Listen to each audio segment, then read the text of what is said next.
अंसारी साहब हमारे साथ मौजूद है और महंत राजूदास यहाँ पर मौजूद है, दोनों अयोध्या वासी हैं। इकबाल अंसारी साहब, सच बताइएगा, इस वक्त अयोध्या की सूरत कैसी आपको नजर आती है?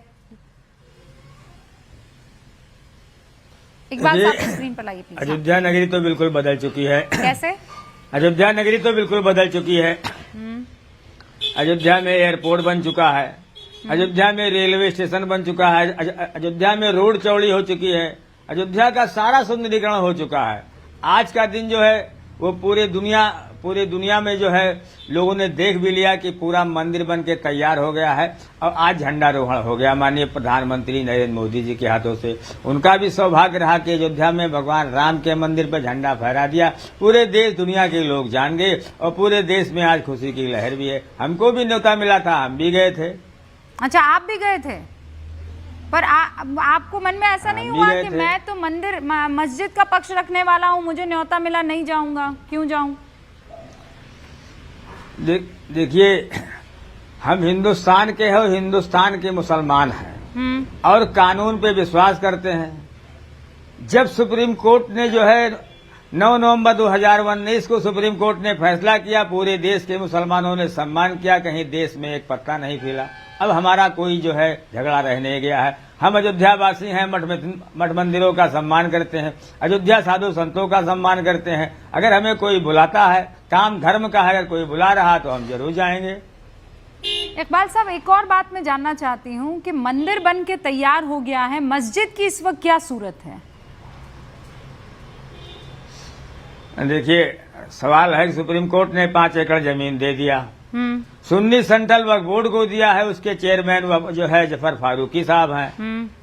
अब उनको जब बनाना होगा तो वो बनावेंगे।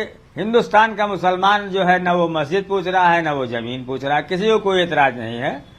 वे सब काम बिल्कुल खुशी खुशी चल रहा है। हमने इससे पहले भी सलाह दिया था कि जब तक मस्जिद नहीं बना रहे हो उस पर खेती करो, जो अनाज पैदा हो जाए उसको हिंदू मुसलमानों में बांट दो। इससे बड़ा कोई सबाब नहीं। जब कोई गरीब खाएगा तो वो दुआ देगा, इससे बड़ा कोई सबाब नहीं। पर यही बात तो फिर समाजवादी पार्टी के कई लोग कह रहे थे ना, जैसे रविदास मेहरोत्रा जी और उससे पहले वहाँ के सांसद अवधेश जी कह रहे थे कि राम मंदिर की जगह पर अस्पताल बन जाता, ये बन जाता, वो बन जाता। तो कई मुसलमान आपसे भी ये सवाल पूछेंगे कि खेती बाड़ी क्यों करवानी फिर उस जमीन पर? भाई, जहाँ जमीन मिली है वहाँ ऑलरेडी मस्जिदें हैं, वहाँ मस्जिद की जरूरत नहीं। जब तक जो है जमीन खाली है, खेती करें, जो अनाज पैदा हो हिंदू मुसलमान में बांट दो, क्योंकि तुम भी मुसलमान हो, हम भी मुसलमान हैं। जब कोई चीज बढ़ता है, जब कपड़ा बटेगा, जब लोग पहनेंगे तो दुआ देंगे, खाना जब खाएंगे तो दुआ देंगे, इससे बड़ा कोई सवाब नहीं है। तो हमारे ऊपर टिप्पणी करने वाले जो है कोई नहीं है, न कोई फतवा लगाने वाला है, क्योंकि हम जो भी बात करते हैं इस्लाम के दायरे में रह करते हैं। हमारी बात आज से नहीं, हमेशा आप सुनती आई हैं। हम भी मुसलमान हैं, हमारे यहाँ लिखा हुआ है कि हर धर्मों का सम्मान करो। हमारे यहाँ लिखा हुआ है, आपको भी इस बात का पता है कि हर धर्मों का सम्मान करो। बिल्कुल सही कह रहे हैं आप। और यहाँ तक लिखा हुआ है कि किसी का नाम भी गलत मत लो। हो सकता है वो नाम किसी नबी हो, किसी पैगंबर का हो, किसी हिंदू देवी देवता का हो। लेकिन ये जो राजनीति हो रही है इकबाल साहब, इस पर आप की क्या राय है? जिस तरह की राजनीति हो रही है, कहा जा रहा है कि प्रधानमंत्री को जाने की क्या जरूरत थी, संतों का कार्यक्रम था, संत वहां चले जाते। अयोध्या संतों की नगरी तो है ही है।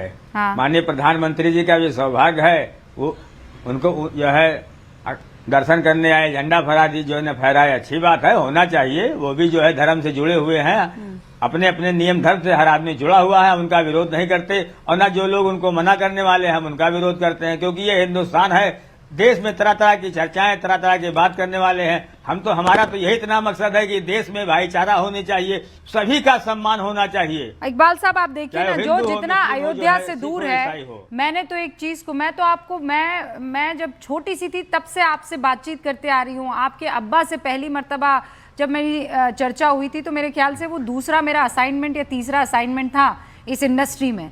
और मुझे अच्छे से याद है वो छोटा सा मकान जिसमें दरवाज़ा खोलते ही पहले एक छोटा सा पलंग रखा हुआ है, वहाँ पर आप लोग बैठते हैं, फिर दूसरा कमरा है। मैंने तो आपको देखा और वहाँ पर मैंने महंत राजू दास को देखा था जो रिक्शे में बैठकर आपके यहाँ पर आए थे और आप दोनों ने चाय पी थी। मैंने वो दिन देखे हुए हैं और उस वक्त मैं सकते में थी कि ये क्या हो रहा है, ये दोनों तो आपस में बहुत लड़ते हैं वहाँ पर जाकर कोर्ट में और ये दोनों साथी हैं। महंत राजू दास, आपको याद होगा वो पल?